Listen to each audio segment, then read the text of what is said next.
Welcome to Teaching Restored, where we get to talk about how to teach the restored gospel of Jesus Christ. I'm Kevin Jones.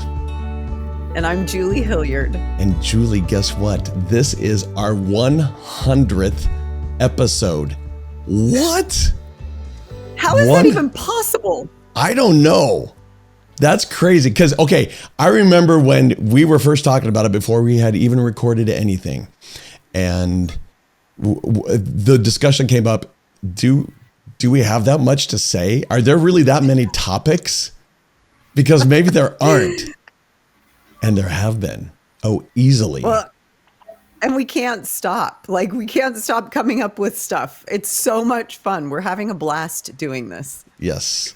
And I hope other people are having a blast watching and listening and learning, and because we are learning a lot. I know that I have changed a lot of how I teach because of our discussions, and it's been a great journey for us. So 100, that's awesome. And to celebrate our 100th episode, we have a bunch of special guests with us. So let's bring them in, Julie. We have Eliza and Kenideigh and Preslie and Porter and Rigby. And look at that, they're all smiling. We told them they didn't have to smile. They could be. Yeah, Kevin, you invited them to show grumpy faces. Yes, if they really wanted to. With you. I said, smile, guys. And Kevin's like, no, be grumpy. Do whatever you want. Bring you. You guys, thanks for smiling. I love it. Yeah. Good job. Good job, Julie. So, can I tell you why I'm so excited about today? I can't tell you how many times we've had discussions as just like Kevin and I about, oh, we should try this with the youth. This is amazing with the youth. And then we've gotten done and we're like, I don't even know if we got that right. And so instead of guessing, we want you to teach us today. And we're so grateful that you were brave enough to come on. And we told them before we started, we're like, your opinions are wanted. We applaud any feedback you want to give us today. And so we hope that they're going to be brutally honest with us about what they love and what they don't love when it comes to gospel teaching. And our goal is that at the end of this, we all are going to be able to glean from the minds of these fabulous youth what makes a really effective and connected gospel learning experience for them, and a little bit about what doesn't. What makes it fall flat on its face? What are we doing, not even knowing that we're doing it sometimes, that causes disconnect with them? And so that is our goal today. And we're excited because I know that they're going to do an amazing job of teaching us. One thing I just thought of is how many times are we teaching a gospel lesson and then the youth come up and say, you know what, that sucked. And here's why, right? That never happened. I don't think you have any of you. I don't think any of you have ever gone up to the teacher afterwards and said that was pretty horrible. And this is what you did wrong, right?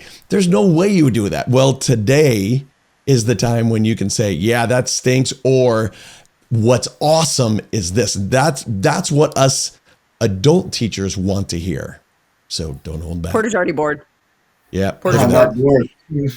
No, we talked too long. Kevin, watch body language of the youth. Number one teaching right here. Watch their body language. Porter's all right. Okay, Porter. We're gonna put you on the spot. We're gonna unbore you. Here we go. You ready? Okay. We want you to. You're so awesome. Okay. We want you guys to introduce yourselves. We want you to get to know everybody just a little bit, right? So I'm gonna ask. We're gonna start with Eliza, and we're gonna go around, and each one is gonna tell you their name and their age or grade in school, and then where they're from, and one thing that they like to do outside of school. On your mark, get set. Eliza, you are up, my dear. Alrighty. Hey guys, my name is Eliza Lynn. I also go by Eliza, but I do have a friend named Eliza, so my friends call me Eliza Lynn. I live in Arizona, and I am 14, so I am a freshman in high school. It's my first year. And I play violin. So I am in chamber orchestra at school, but I also like to play violin out of school and get money for playing it for people. Very cool. Oh, seriously? That's awesome. People hire you to come in and play violin for stuff? Yep. Basically, I tried it last year I tried like doing mini porch concerts for people in December, and I got quite a bit of money doing that. So Wow. That's That's genius. impressive. That yeah, is it's really fun. genius. It's I something I love enjoy. it. So That's great. Cool. That's Wonderful. awesome. Thank you. What about you, Kenideigh? My name's Kennedy, and I live in Idaho. I'm 17, so I'm a senior. And one thing that I like to do is just snowboarding during the winter. And it's getting close, so I'm excited. Yeah. Okay, so before we started, Kennedy's snowboard was behind her, and I was hoping that she would leave it there as her backdrop. I'm kind of That was a pretty disappointed cool that it backdrop. disappeared. It was pretty cool. That's awesome. All right, Miss Preslie. My name's Preslie. I'm 15 years old, so I'm a sophomore this year. I live in Wisconsin, and I really like anything music, so singing and guitar especially. But do you do both at the same time? Sometimes. Very That good. takes some coordination, girl. That's awesome. Do you write I your own have stuff? Yeah, do you write? Yeah. Sometimes. That's pretty neat. So go look up Preslie on Spotify and all the other great places. Right. We're promoting your next album That's whenever right. it comes out. It's awesome. All right, Porter, your turn. I'm Porter. I'm from Alberta, and I am a senior this year. I'm 17 years old, and I like to play a lot of sports. I play volleyball, basketball, and rugby. Awesome. Do you play them For my at school? Yeah, for my school. Yeah. Cool. Cool. That's Nice. awesome. And then what about your bro, Rigby? I'm Rigby. I'm 15. I'm a sophomore this year. And I also play lots of sports. I play rugby and some basketball. And I like to play music. I play trumpet, a little bit of guitar. So All right. That's awesome. So we've got 3 musicians on Kindred Spirits. I love it. Nice. That is great. That's so great, you guys. Okay. Well, To we're start this off. Super happy. Yes, to start this off, there are many different ways to learn the gospel through, there's regular like Sunday school, young men, young women's, there's Sunday school, there's FSY, there's seminary, there's just hanging out and talking with friends, there's trips to the temple where you can talk about, so many different ways. What is your favorite way to learn the gospel? What is your favorite type of learning experience? If you've, out of all of them that you've been a part of, what is your favorite gospel learning experience? I'd say that mine would probably be FSY or seminary for sure. Okay, what part of FSY? Let's drill down a little bit. What part of FSY is your favorite? I love in the mornings, we had a little gospel study time to ourselves, and we would study whatever scripture we wanted to, and we were able to just write our thoughts on it and just ponder, and we got about half an hour to do that, and it was really nice outside in the mornings, and just having a little alone time to feel God's presence and feel God's love as I studied His Word, just felt really special to me. And then we would come back together after that half an hour, and we would share if we wanted to. If we didn't feel comfortable sharing what we were thinking, what we read, that was totally okay. But yeah, I just really loved the gospel study time, and I also loved being able to connect with other people. My FSY company we clicked like that. It was amazing, and I loved being able to connect with others like Jesus would. That's great. Oh, that's Thank you. awesome. Kennedy. I love that. And I love really quickly, I love, Yeah. Eliza, that you said something very specific that I want to make sure that we come back to a little bit later. You said that some of it was your preparation. Like you had great discussions with them, but you took some time yourself before. I think that's something really cool. I don't hear very many youth talk about kind of that personal study time as being such an important part of their gospel learning experiences. So anyway, I really liked that. That's Sorry, great. Kennedy, did you have something? Yeah, so in seminary, my favorite days are Wednesdays because we do Come Follow Me Wednesday. over at Bonneville. And so we'll get about like 20 minutes to a half an hour just to study anything that we want from Come Follow Me, just on our own. And I really like that part. That's my favorite part. So when you say on your own, is it literally just like a half hour or whatever that was on your own and you're by yourself doing it? Or well, we're in the class still, but like we get to do our personal study, just like at our desks, basically. Right. Well, Okay, this is Julie, surprising me. twice. Yeah, I know. Me too. I know. This is great. Like, I'm totally surprised. Okay, so let me ask you a question on both of those before we move on and see if Preslie, Porter, and Rigby have anything. So just is like they're giving you time to do this. That's not a teacher teaching. What is it about that? Like, why? I would think that would almost be uncomfortable. So I had one teacher that talked about it a lot. He said that it was hard for him to give up a day of teaching because he had so much that he wanted us to learn. But the entire seminary felt like it was important that we were able to learn how we can study on our own, so that later when we graduate and we like prepare to go on a mission and stuff, we know what we're doing when we do that. And it's not a whole learning experience then. So was part of what they did before that teach you how to study and then basically give you the time to practice how to study? Is that what you're saying? Yeah. That's rad. I know. No kidding. Wow. That surprises me a little bit. Okay, what about the three remaining guys? Do you have anything to add to that? What are your favorite learning experiences? I would also have to say that mine was FSY. It's just a really great experience because you're with people who are like-minded and you're kind of just separated from everything else and everything is related to the gospel, but you're also still having fun and connecting with people. Preslie, do you find that that's different? Sorry, go ahead. No. Go ahead, Julie. You're going. Do you find that, is that different than high school for you? Like, do you feel like is that? At my high school, me and my brother are the only members. No. So it's very different being at FSY when everyone is a member. Right. I can imagine. I like what you said, Preslie, that you're separated from all the other stuff. And that's really interesting to me because when I think it's easier to possibly learn the gospel when you're not worried about the other stuff that's going on in life and you're focused on, you have a time period where you're just focused with others. You know, like you said, you two are the only one members at your high school. So you two get to be with others and that's all you're focused on, which brings up some ideas that we can maybe talk about later. So I like that, Preslie. Thanks. Oh, cool. What about you guys, brothers? I think my favorite might be FSY or Young Men's. I think just being able to make friends and connect with people and just talk with them and learn things and play games. I think that's just a great way. It's just fun. I love that. What about Young Men? You said Young Men's. What is it? Because that's a little bit different than FSY. What is it about Young Men's that you like? Hanging out with boys my age, any kind of activity we do, I think it's always fun just to be with them. Yeah. Cool. Yeah.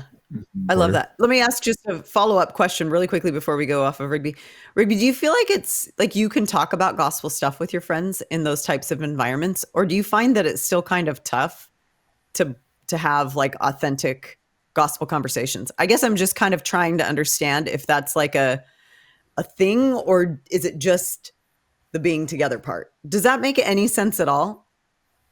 I think it makes sense. I think, it depends on the context of what the activity is, but I think it's easy to talk about gospel teachings if the time comes.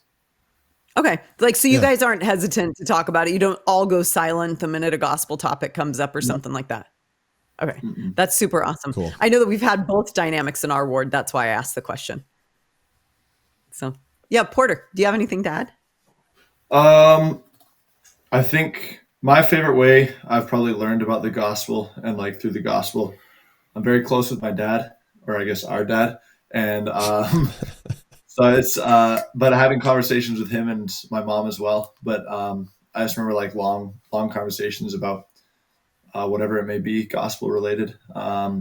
is just like has been really good for me, and it's been a real big help in my testimony and like my journey on the path towards eternal life and kind of becoming as Christ-like as I can be in my time here on earth. Nice. You just made your mom and dad very happy. They're going to hear that and go, oh, we did something right, maybe. I know. I mean, that has to be like a parenting victory. I right? know. Amen. Score. But it's a reminder, because one of the things we bring up a lot, you guys wouldn't know this because we don't expect that you listen. But like one of the things that we bring up a lot is the importance of the relationship between parents and, talking in your families. Like it's really tough as a parent to bring up gospel discussions when sometimes you're met with eye rolls. And in my family, I get met with, oh my gosh, sometimes. My daughter is now asking for it more, which is like, oh my gosh, what's happening in this house? But there have been phases where it's really tough to talk about gospel topics with my kids because it's not, I don't know, it's just hard. And so it's really, really good to hear you say that that's one of the most important things in your gospel journey has been those conversations with your parents. Yeah. And so I guess with a follow-up, do any of you have a favorite gospel topic that you love talking about and discussing or studying? Yeah, bounce around. You don't have to go in order. Yeah, Kenideigh? I really love the New Testament because it's all of Christ's teachings when he was here on earth. And I just think that's so cool to learn, like what he was teaching people that were here on earth. Good. I love that. That's awesome. Any other faves? Anyone else? Yeah, I really like the gospel topic about like forgiveness and stuff. Because I mean, like all of us, I've made lots of mistakes in my life, and it's like just trying to be better every day. And it's really comforting to know that it's like, no matter how many mistakes I make and how bad I feel, it's like the Lord and Christ will never abandon me. And it's like, they're always there for me. I love it. Are you talking about like even just gospel topics in the gospel topics library? Or is it specifically like topics like repentance and forgiveness that help you feel reassured? Just topics like repentance and forgiveness. Okay. I love it. Yeah. I love it. Eliza. I saw Eliza's hand. Yeah. Yeah. So I don't really have a number one favorite specific topic, but kind of like Porter, I do like topics where it talks about attributes of Christ and his mercy and his love. And I do love topics where I can personalize it. I can really deepen my understanding in his love for me personally. And his love for others personally too. I really like reading things that are talking about his love for his children, his infinite and perfect love for his children. Because even it was before FSY, but it was a year ago, I'd say actually. I didn't feel important. I didn't feel loved, and I did not feel like I mattered. It was really sad. Junior high was kind of rough, and I didn't really have any true friends. But after going to FSY and studying those topics, I came to really deepen my understanding in the Lord's love for me personally. And I recognized that I was important and I was loved, and that he'd always be there for me every step of the way. That's wonderful. I am convinced that the only good purpose of middle school is to be so rough that it brings us closer to Christ. I think that's there is no redeeming value in middle school except for that right there. So looks like you just proved it, Eliza. Yeah, that is so true. I agree 100%. That's so awesome. Anyone else have something to add to that? Yeah, Preslie.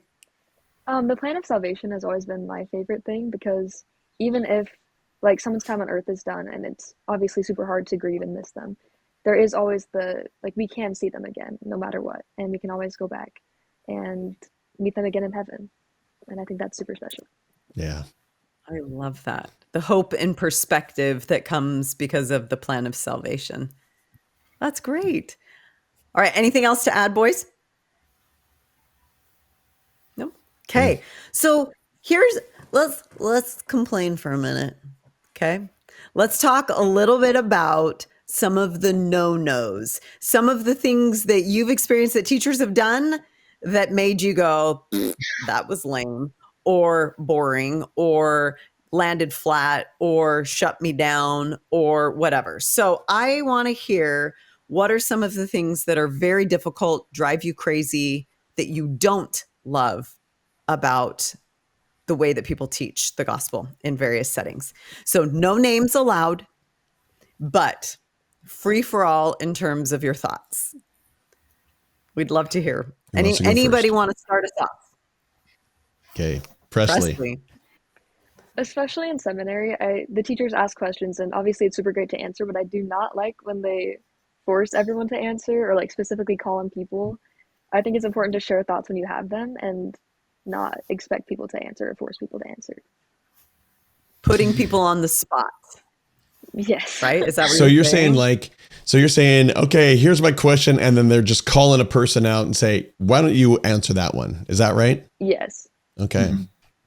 Yeah, it's a good one. That's a good one. What else, guys? Yeah, Eliza.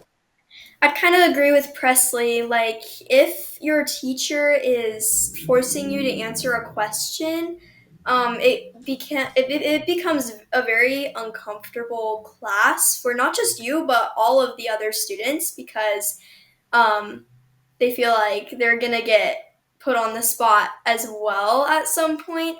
And if you don't feel comfortable answering a question, or you don't have a thought about that specific thing, at least as of yet, like, it's okay. Like, you're learning, and that's part of learning. You don't have to answer a question, but they ask you questions so you can think about it and answer it in your head, or have that question in your mind as you learn more, not so that you feel uncomfortable and you're forced to answer the question. It's personally never happened to me, but I know a few people who have had that experience, and it's really uncomfortable for them. So please do not. Okay, so let me ask a follow-up question though to that then. So I've been in classes before where I'm trying to get a discussion going with the youth. And so I'll ask a question, and then I'll just kind of be like, I'm comfortable with silence, and I'll make them suffer until somebody agrees to talk, kind of a thing. Is that annoying, or is that helpful? Because part of what I'm thinking in my mind is, I got to give them time to think about it. But then now I'm listening to you talk, and I'm like, I wonder if that actually just forces them to talk when they don't necessarily have something to say. What are your thoughts on that? Yeah, Preslie. I definitely think it's a good way to get something going, because at least then it's still like a choice to answer, and it's not you need to answer this question. Someone can still choose to answer the question. I think that's a great way to do it. Yeah. Okay, so giving them time isn't bad. Like, that pressure isn't a bad thing. It's specifically when someone calls on you and puts you on the spot that's annoying. Yes. Yeah. I saw some nods. Yeah. Porter, is that you that just said yeah? Yeah. Yeah, I said, I agree with that. I think it's, just like specifically calling people out. But I think a lot of the time people just need time to think, or like time to work up the courage to talk in front of people. Maybe they're uncomfortable. So maybe the silence, I think giving time for the conversation to open up, so then people feel comfortable talking, I think is a good way to do it. That's good. Okay, can I ask one more follow-up? So what happens, like pulling on what Eliza and Preslie were talking about a little bit earlier? Oh no, was it Kenideigh? Yeah, it was Kenideigh. You were talking about the idea of this quiet time. It was Eliza and Kenideigh, and kind of the reflective time. Is it a good idea, if you have like a question that you want to have a real discussion about, to actually say, okay, I want you to think about it for a couple of minutes, and like plant the silence and say, it's intentional. Think about it, jot a couple notes, and then try and have a discussion? Would that be a good way to do it? Or do you have a different suggestion? Eliza. Yeah, Eliza. I think that that's a really good way to do it. Just letting them know, like, it is okay to be silent right now, because silence can also be a little intimidating, but if you let them know that the silence is okay and that like it's intentional for it to be silent and for them to process the question in their brains, have them think about it for a little bit, it definitely gives them time to answer and actually think about it so that they're really learning. Okay. That's Okay. good. Cool. You- I want to you know know- what else drives people crazy too. Sorry, I didn't mean to Oh. get super hung up on that. I'm sorry. No, actually, let me throw one thing in. Kennedy, I want to get to you, but real quickly, one of the reasons we ask this question is because when adults teach adults, typically there is no lack of people talking. In fact, sometimes, most of the time, there is too much talking, and so to go from adults who just sometimes go on and on and you can't stop them sometimes, and they go off on totally different topics than what you're actually talking about, to go to youth who sometimes aren't talking, that makes them feel uncomfortable. Like, okay, well, I'm going to make Eliza start talking now because we got to have something, right? They're used to that. So I think that's probably where, part of where I'm coming from sometimes, or other adults are coming from. And I think that's might be why they do that. But I'm really glad you mentioned that, because it's very different. And we need to be good with that silence. Yeah. I And like to that. know, like I just okay. think you articulated it really well. We need to know that that's super uncomfortable. So Yeah. I'm glad, well articulated, Kevin. Kennedy, what were you going to say? I really do not like it when teachers try to, like, they'll open the question and then somebody will answer and they'll try to, like, direct their question back to what their lesson plan was instead of letting the spirit guide the discussion. You're all nodding your head big time. Oh my gosh, that is so good. Okay, let me just articulate back to you what I just heard you say, because I think it is worth reinforcing. You don't like it when you give an answer that then gets manipulated to make the point that the teacher was trying to make. Like, you feel like they have an agenda and they're going to like squish your participation into the agenda versus allowing the discussion to organically go where the spirit directs it. Am I right? Is that what you're saying? Yeah. And let the record state, everyone was nodding and smiling and excited about that comment. For those of you just listening, that's what happened on video. So, yeah, Yes. Interesting. Tell us more about that, you guys. Yeah. Who else can? Eliza. That has only happened once in my seminary class. It was actually today. And it wasn't me, thankfully, but someone gave I felt really bad for them, but someone gave an answer to a question. It wasn't directly answering the question, but it was pretty straightforward. And it actually was a really good thought, and I thought it was a very unique thought. I thought it was amazing. I thought that they made a really good point, and but then my teacher kind of was like, okay, so what you're meaning is, and then they kind of like pulled it back to exactly what their question was asking, and I was like, like it's not the best way to do things. Please don't, because then it makes like the student who answered, it makes them feel like their answer wasn't worth answering. Like it makes them feel like they did not need to answer, because why answer when the teacher already has a direct answer and they only want that answer? So good. Gotcha. So good. So good. Preslie, Thank you. You're nodding a lot. Any comment, follow up to that? I will say that happens a lot. My seminary teachers are very like organized, planned people, and they have specific things that they want to have said and like go a certain way. And like Kennedy said, it's super important to let the Savior guide things. Like, there's thoughts and promptings that are going to happen, and it's important to let that happen. Yeah.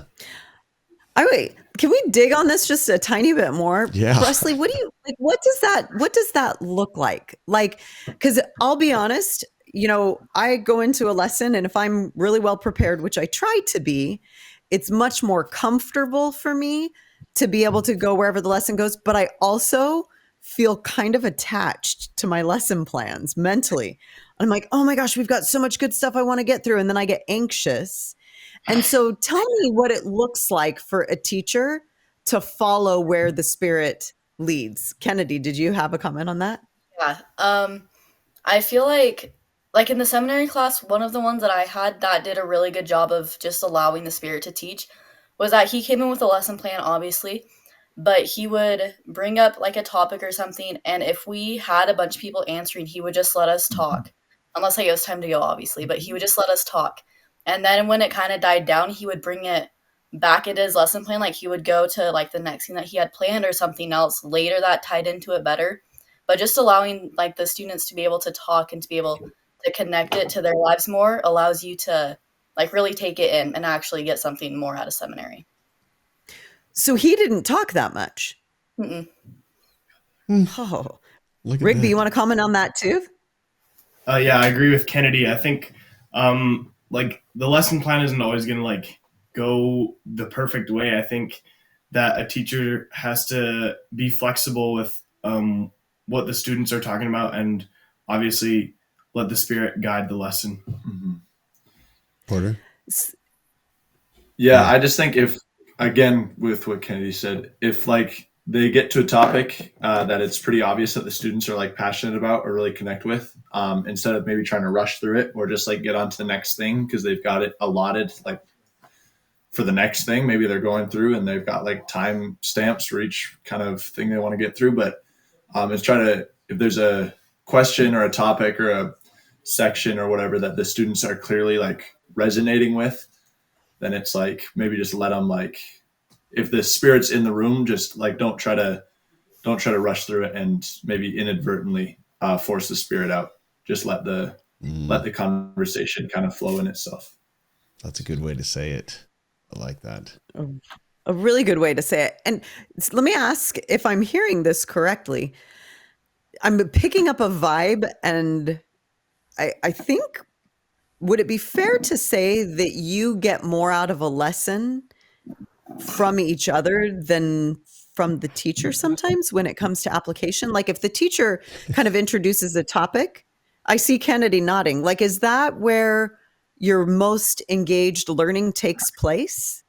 Yeah, I feel like it's a lot easier to just relate to people your age. So when people your age are having the discussion, they're also teaching. They're teaching the class while they're talking. And it's a lot easier to connect with somebody that has more like similar like trials and stuff that you've been going through than a teacher would, because I feel like the teacher's kind of on like the outside perspective. Yeah.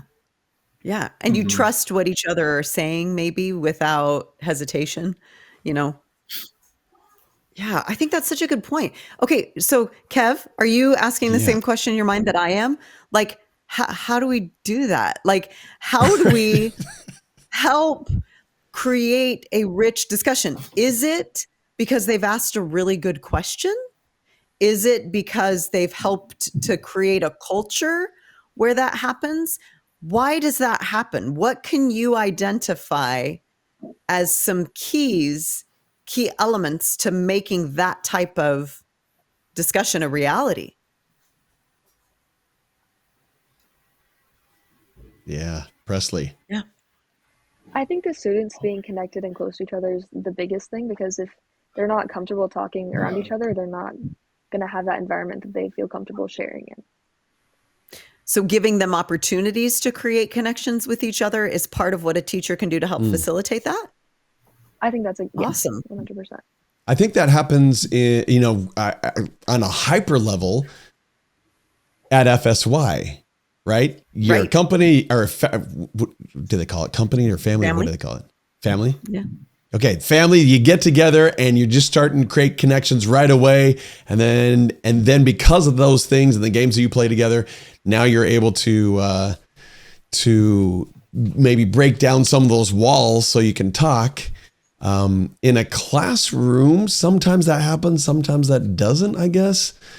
Maybe in a young men, young women. But yeah, like Rigby was talking about it, right? Rigby was talking about how in young men's, that's part of what makes Yeah. the gospel learning discussion so good is that they're connecting with each other, playing games, doing other things, and then they feel like they can have those conversations. Yeah. Yeah, I love it. Porter, So you is it- said you had your hand raised. Oh, sorry, Kev. I didn't mean to cut you off. Porter, go ahead. No, I kind of the same thing that Preslie said, and I like what you said about like building a culture. It's just if students aren't comfortable with each other, they're not going to be, because the Spirit is often really personal and it makes us feel really vulnerable, sharing how we feel the Spirit or what the Spirit's telling us. So if they're not comfortable with each other and not comfortable with the teacher or anything like that, it's going to be really hard to open up. Because if you feel vulnerable around people that maybe you don't know too well or aren't comfortable with, it's going to be really scary, and it's going to be harder to have valuable, real conversations about the gospel in comparison to a place where you feel like you can be yourself and like you can be open. Okay, so I've got a question about that, Porter, because I've been in classes where we are all teaching, and let's say young men's. I can think of a specific young men's group that knew each other too well, I think, right? And they're talking about anything but gospel, and they're just joking it up and da-da-da-da-da-da-da-da. But and I'm kind of going two ways with this. And this is really a question that I want you guys to help me understand, because I almost see this as that they're comfortable on one level, on a social level, fun level, but maybe not comfortable on a gospel level. So they're comfortable with each other, but the kind of comfort that you guys are talking about is beyond that social piece, correct? Yeah. Okay. I think Expound. so, yeah. Talk to us a little bit. How do you create? How would someone create that? Or do you have any ideas? I think you can create it.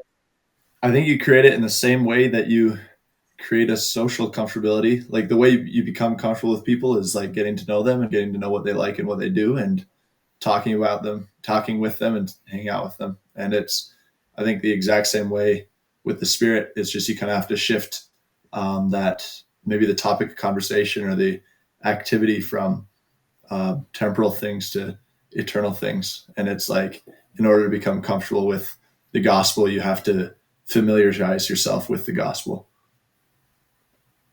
Good. Can I make a comment on that, Porter? And maybe you guys can expound on this just a little bit. I'm thinking about my son, and I'm thinking to what Kevin, what you were just describing. Like, I think it's difficult for teenagers, tell me if I'm wrong or right, to articulate their thoughts about the gospel, because like you identified, Porter, it's vulnerable. And sometimes you're around people who, even members of the church, that kind of tease you and make fun of you and mock if things get a little cheesy or whatever.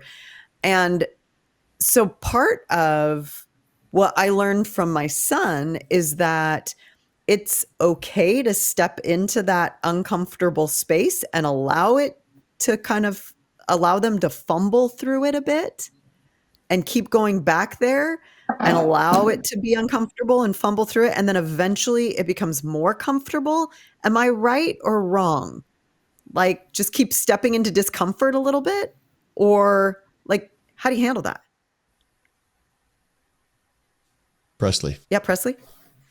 I think that's definitely the biggest way to do it. It takes a lot of courage for that very first person to step into that vulnerable state, but after that, it's so much easier to build onto that and keep adding and discussing. Good point. Okay. Like if someone will do it, it just takes kind of breaking through that barrier just a little bit. And so allowing, everyone to kind of go there until they feel more comfortable doing it regularly. Yeah, Eliza, what were you going to add? So in my seminary class, my teacher has us sit, like we don't have a seating chart, but what he does want us to do is to kind of sit somewhere different every single day, and not just where we feel comfortable sitting, but where by someone that we either haven't met before, don't know very well, looks like they're lonely, because he wants us to find the one, because that's what Jesus did.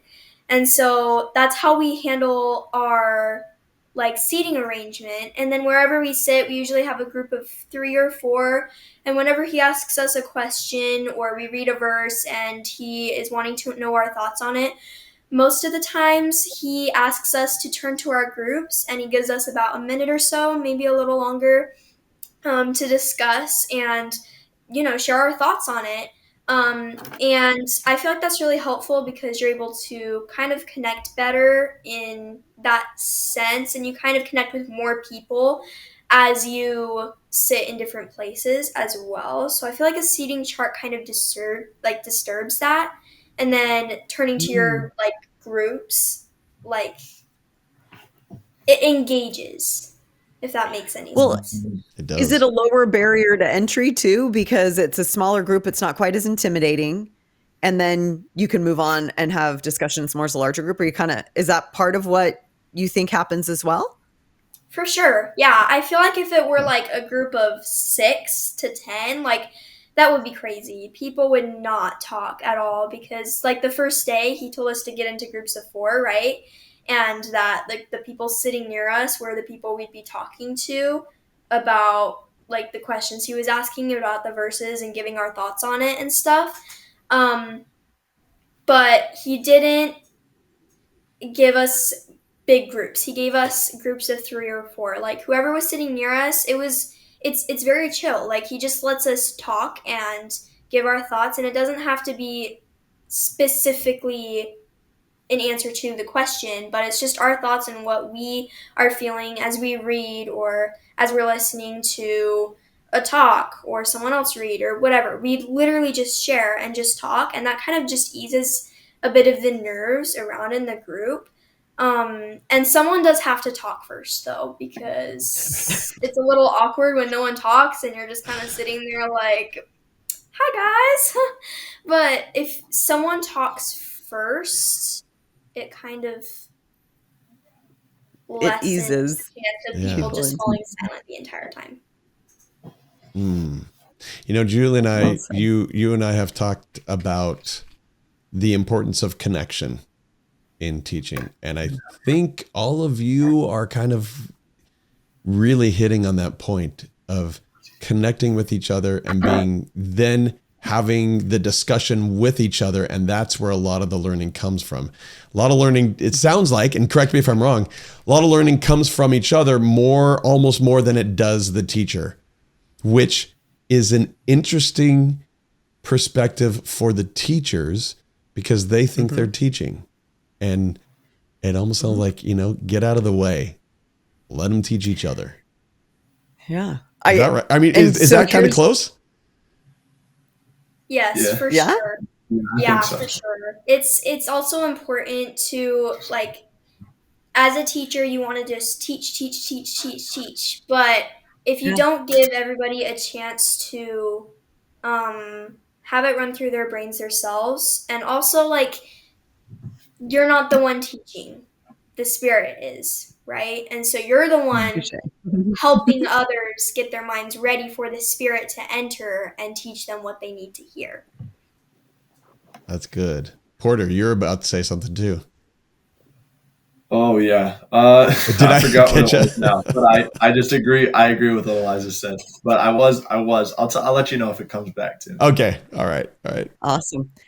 I just have to point something out that is really interesting. As we're listening to you, you're talking about the moments, you talked a little bit about the moments that you have to kind of engage with the Spirit yourself. That's about kind of a vertical connection, if you will. And then you're talking about the moments where you're connecting horizontally with each other in the learning environment and how valuable that is. Mm-hmm. But you're not talking very much about connecting with the teacher. And I think that sometimes teachers think that it's their job to connect with every single student. And I think that that's important because there's an element of trust that has to be established. But I think even more important is that we need to get out of the way. Would you agree? Like get out of the way in not a negative way, but like I think we take too much of it upon ourselves. as teachers. And I think, we study the heck out of it and we bring all these materials and we're like, this is going to be fascinating to you. Doctrine and Covenants, right? I'm going to give you the history of every single person that's in this. And we have all this knowledge and it's fascinating to us. But like, is that really what you want? Can you react to that? Yeah. Porter, I saw you go. Yeah, no, I agree. I think, get out of the way. Yeah, I think maybe it's like a little bit just harsh. get out of the way. You see what I'm saying, right? I totally see what you're saying. And I agree. I think it's like, I think it's important that the teachers maybe more like if you were on like let's say like you're on a hike, that the teacher is more of like the pathway and less of like a tour guide, where it's like they're showing you kind of like what there is, like you're on the way looking at what you need to see, but they're not telling you exactly what you're seeing. They're letting you kind of interpret it yourself. That was good. I like that a lot. That was You're really genius, good. Yeah. You knew that already. That was really good. Yeah.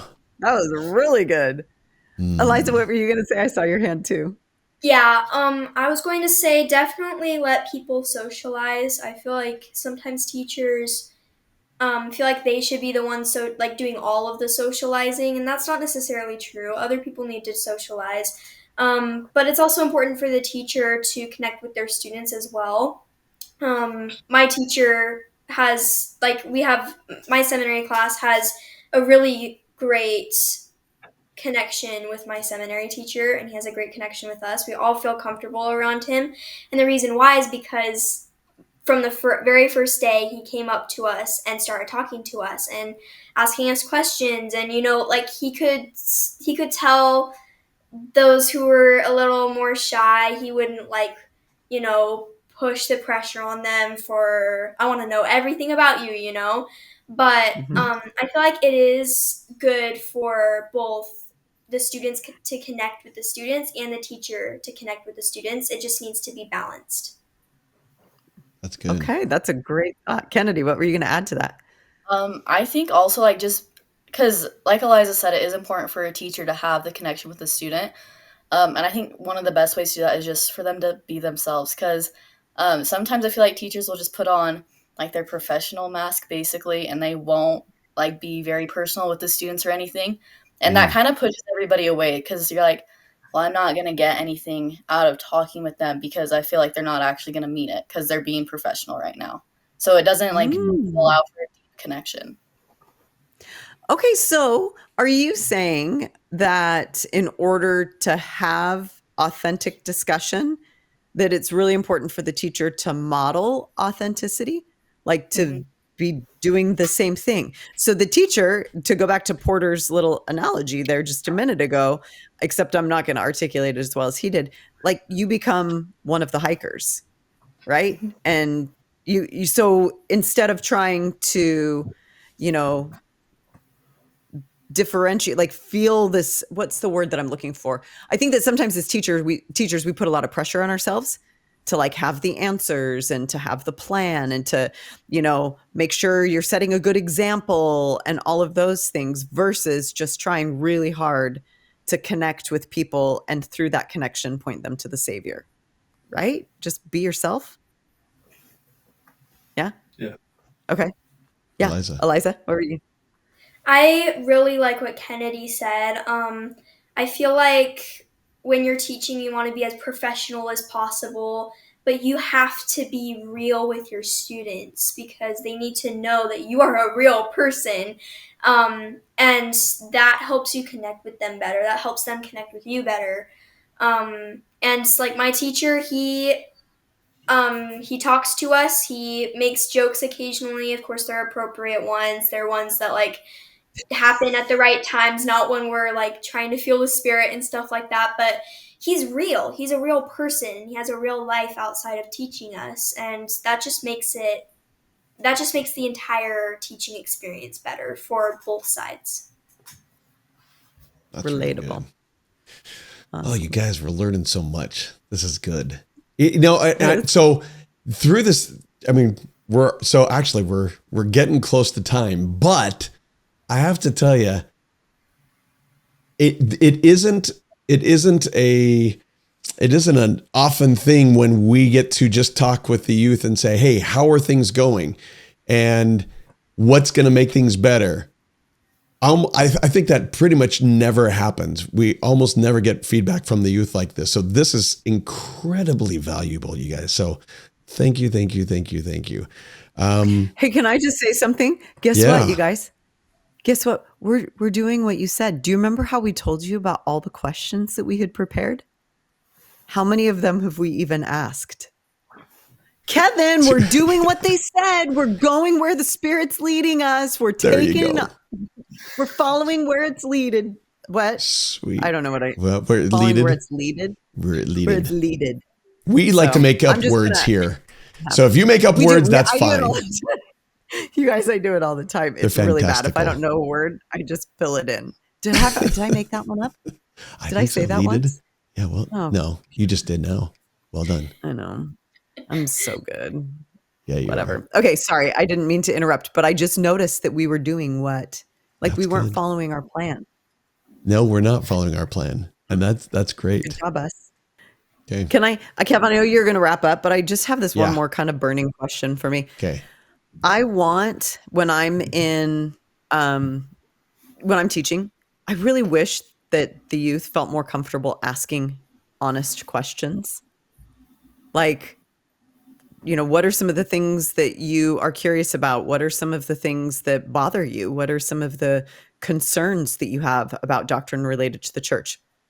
How do you help youth feel more comfortable doing that? Kenideigh.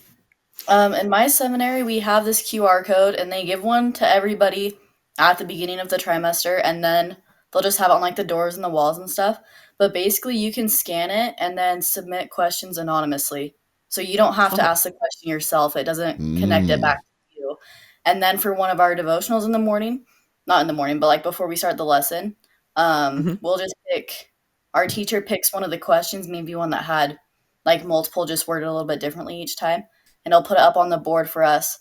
And then he'll give us some resources that we can use if we want, like some talks or scriptures that he found, or we can go in by ourselves and look for it. And then we'll come back afterwards and do like a group discussion about it and what answers we found. Oh, what a great idea. That's pretty neat. Is that more comfortable? Like, does it feel uncomfortable to bring up hard questions in front of the group sometimes? Like, is that awkward? Yeah, I think it goes way better if you can do it anonymously, because then people aren't afraid of like maybe what other people think since they're asking that question. Like maybe they won't feel as nervous about it since it can't be connected back to them. Good. That's a great point. Preslie, I saw you nodding as well. You want to add to that? Yeah. I think it's super important that people feel comfortable to ask questions. And I think that's a great idea to have it anonymously, because I think fear of judgment is one of the main aspects of that. Like if you're scared of what other people think, you're not going to be open about what you think. So I think that anonymous way is like a great way to do that, because then it has no connection to you. That's a great point, because of the fear of judgment that goes along with maybe some of those questions you might have. Great point. I saw Porter and Rigby nodding a little bit as well. Did you guys have a comment or? No, not really. No? Okay. Okay. I think a lot of times teachers are thinking, okay, what questions am I going to ask? And then they ask a question and they expect responses. But I don't know that a lot of times we're thinking about what questions do you have that you can ask us or you can ask each other, kind of turn that around and let you ask more questions. It's a different way of thinking about, quote, teaching a lesson is to say what questions you have, and then everyone discusses those. Yeah. Either in the small groups, like you were saying, right, in the 2 or 3 or 4, or maybe as a whole group. But that's a good thought as well. You need to think about that one more. Okay, last question as we wrap up. Are you guys ready? You guys, this has been so good. Really, love this. Yeah. What do you wish all teachers knew about teaching youth? If you could kind of sum it up all together, what do you wish they knew about teaching you? Give us advice. Okay, Eliza. I can put it into one simple phrase: love, connect, and teach. If you don't love them, you can't connect with them. And if you don't connect with them, then you can't teach them. Good. So good. I like that. So Thank good. you. Preslie.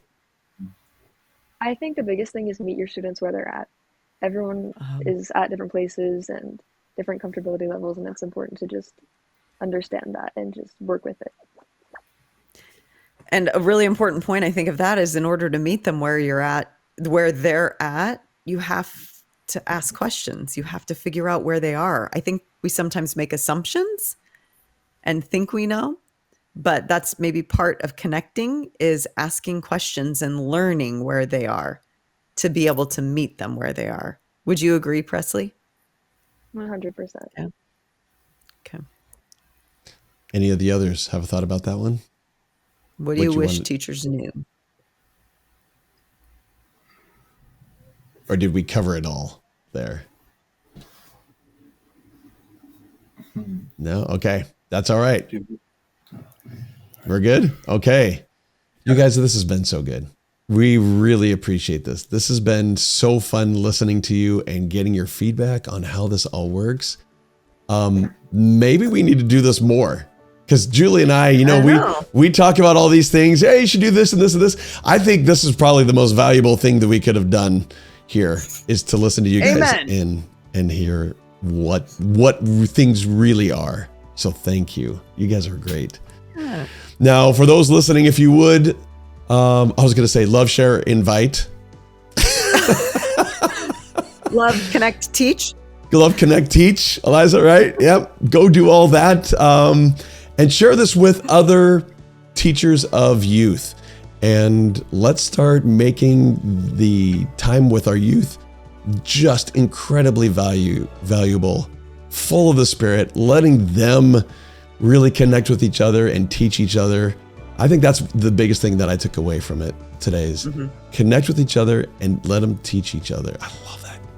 You guys loved it. You guys, you were awesome. Very insightful. Thank you so much for participating in this. Yeah. Until next time, thanks everyone. And thank you all. Thank you. We'll see you. Bye.